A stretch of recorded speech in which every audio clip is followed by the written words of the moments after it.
मादरा versus Muzan, दोनों ही अपने अपने यूनिवर्स के बहुत ही ज़्यादा स्ट्रॉन्ग विलन्स हैं। तो देखते हैं दोनों में कभी फाइट हो जाती है तो कौन जीतेगा। तो पहले बात करते हैं अपने मादरा उचिहा की, द गोस्ट ऑफ द उचिहा। ये बहुत ही ज़्यादा पावरफुल है, अपने क्लैन का सबसे स्ट्रॉन्गेस्ट बंदा है। हम नारुतो शिपुडन की ही बात कर रहे हैं। एडल्ट सास्के जो बारूटो में दिखाया गया है वो सबसे पावरफुल है, पर अगर हम बात करें तो नारुतो शिपुडन में तो सबसे स्ट्रॉन्गेस्ट हमारा मादरा ही है। इस बंदे के बहुत ही ज़्यादा फीट्स हैं, इस बंदे की इतने ज़्यादा फीट्स हैं कि मैं आपको गिनाते गिनाते थक जाऊँगा। फर्स्ट ऑफ ऑल तो इस बंदे की strength, speed and durability and reflexes ये बहुत ही ज़्यादा अच्छे हैं। हमने इसका छोटा सा हिंट मतलब हमने मिला था मादरा वर्सेस 500 सिनोबी की बैटल में, मतलब लगभग 5000 सिनोबी से ज़्यादा थे उस बैटल में, ठीक है। उस वक्त उनको मादरा ने अकेले डिफीट कर दिया था बिना किसी प्रॉब्लम के। मादरा मीटियोरॉइड भी गिरा सकता है, और ये बंदा पहला ऐसा ह्यूमन है जो रिनेगान जिसने अवेक की थी। ये पहला ह्यूमन की बात कर रहा हूँ, जो ओत्सुजुकी की बात नहीं कर रहा मैं। ओत्सुजुकी ह्यूमन नहीं होते, ठीक है। ये पहला ऐसा ह्यूमन है जिसने रिनेगान अवेक की थी, एंड ये पहला ऐसा ह्यूमन है जिसने विदाउट एनी 6 पाथ चाकरा परफेक्ट सुसानो को भी अवेक किया है। इसके पास जो सुसानो है बहुत ज़्यादा स्ट्रॉन्ग है। हमने देखा था बड़े बड़े पहाड़ पत्थर डिस्ट्रॉय हो रहे थे, इसके बस शॉर्ट को मूव करने थे इसके सुसानो के, मतलब हम देख सकते ये हमें पता चलता है कि इसका सुसानो बहुत ही ज़्यादा पावरफुल है। ये बंदा टोटल 10 चाकरा नेचर का यूज़ कर सकता है। नॉर्मल 5 चाकरा नेचर, उसके बाद यांग रिलीज, वुड रिलीज को भी ये यूज़ कर सकता है क्योंकि इसके पास हाशिरामा सेल्स हैं। एंड ये देखो ये नॉर्मली इसका चाकरा है बहुत ज़्यादा है क्योंकि ये इंदिरा का रीइंकार्नेशन है। इंदिरा हमारे हगोरोमा का बेटे का रीइंकार्नेशन, जिस वजह से इसका चाकरा है वो बहुत ही ज़्यादा है। ऊपर से इसके बॉडी में हाशिरामा सेल्स हैं जिस वजह से इसकी रिनिगान भी अवेक हो जाती है।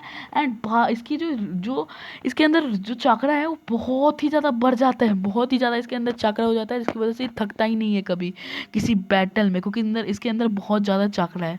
एंड गाइस इसने सारे के सारे डोजुत्सु अवेक कर रखे हैं हमारे उचिहा क्लैन के, जैसे कि 1 tomoe Sharingan, 2 tomoe Sharingan, 3 tomoe Sharingan, Mangekyo Sharingan, eternal Mangekyo Sharingan, and हमारा रिनेगान एंड रिनेस सेरिंगान जो इसने अवेक किया था। हाँ गाइस ये टेंटेल का जिन्चुकी रह चुका है, टेंटेल का ये जिन्चुकी रह चुका है, एंड उस फॉर्म में आने के बाद ये बहुत ही ज़्यादा पावरफुल हो गया था। इसको कोई डिफीट नहीं कर पा रहा था। ब्लैक जोत्सु ने धोखे से डिफीट किया था। हागोरोमा को खुद आना पड़ा था। नारुतो एंड सासुके को उसने चाकरा दिया था, तब जाके नारुतो सासुके इससे फाइट कर पाए थे। वो भी इसको डिफीट नहीं कर पाए थे, बस फाइट कर पाए थे, उसके साथ उसको टक्कर दे पाए थे। ये इनफिनाइट सुकियोमी भी परफॉर्म कर चुका है, एंड उसकी इस बैटल में उसको ज़रूरत तो पड़ेगी नहीं। ये अपने क्लोन्स भी बना सकता है, एंड गाइस ये सेज मोड भी यूज़ कर सकता है। हमने देखा था जब इसकी आंखें दोनों चली गई थी तब इसने सेज मोड यूज़ किया था। इस बंदे की विल पावर एकदम नेक्स्ट लेवल की है, यहाँ तक कि नारुतो से भी कई गुना ज़्यादा है इसकी विल पावर। लिटरली भाई इसकी विल पावर मैं बता नहीं सकता। इसने अकेले, जब इसके पास आंखें नहीं थी, इसकी बॉडी थक गई थी, इसके पास रिनेगान नहीं था, तभी सारे 80,000 से ज़्यादा सिनोबीज जिनके पास 9 टेल का थोड़ा बहुत चाकला था, एंड सारे के सारे टेल बीस्ट के सामने खड़ा हो गया था, वो भी हंस के बिना, सारे के सारे टेल बीस्ट को सील भी कर दिया था। जिससे इसकी पावर और विल पावर का आप अंदाज़ा लगा सकते हो। अब बात करते हैं मुजान की। सो ये मुजान है डीमन स्लेयर का एक डीमन है, मतलब डीमन स्लेयर एनिमी का मेन विलन है, जिसकी उम्र 1000 से भी ज़्यादा है, यानी 1000 साल से भी ज़्यादा का है। ये 1000 साल से भी ज़्यादा का है। इसके पास बहुत सारी एबिलिटी है, लिटरली बहुत सारी। इसके पास 5 ब्रेन और 7 दिमाग है।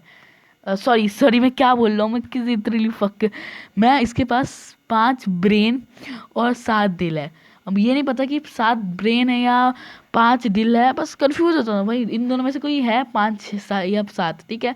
तो जिस वजह से इसको हराना बहुत ज़्यादा मुश्किल हो जाता है, क्योंकि इसके पास 5 ब्रेन और 7 दिल है।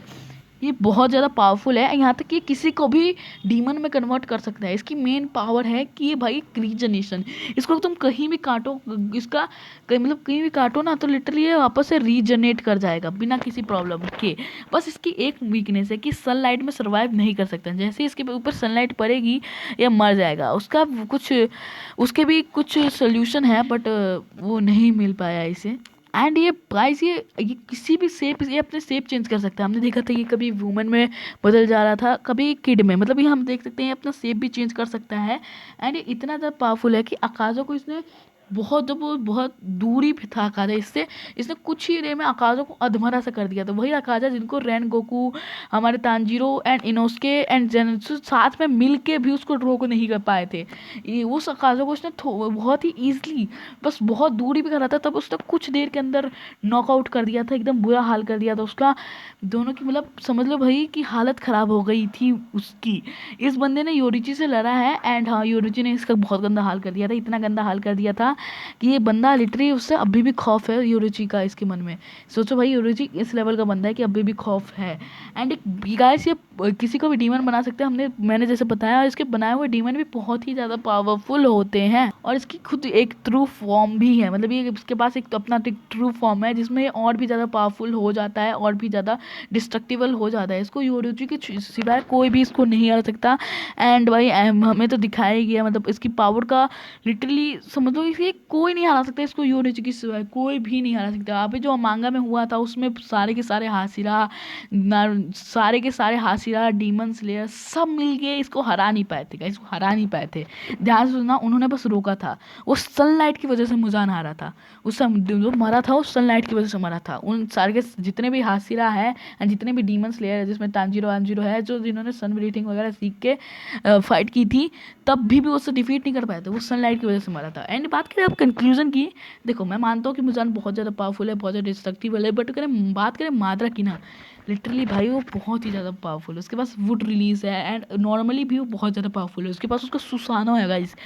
हाँ गाइस, इस बैटल का विनर है मादरा। वो अपने सुसानो से इजीली डिफीट कर सकता है मुजान को। इजीली तो नहीं, मुसान अच्छी खासी टक्कर देगा अपनी रीजनरेशन की वजह से, अपने 1000 ईयर्स की नॉलेज की वजह से। पर हाँ, बेस फॉर्म में उसको टफ बहुत ज़्यादा मुश्किल होगी मुजान को डिफीट करने पे। बट अगर वो टेंटेल वाले फॉर्म में आ जाते हैं अपने, तो बहुत बहुत कम टाइम में वो डिफीट कर देगा। पर टेंटेल वाले फॉर्म में उसको आने की जरूरत नहीं पड़ेगी, वरना नॉर्मल मादरा ही संभाल लेगा सब कुछ, इतना पावरफुल है मादरा। तो इस बैटल का विनर है हमारा मादरा। तब तक ले guys, bye bye, ta-ta see you, thanks for watching.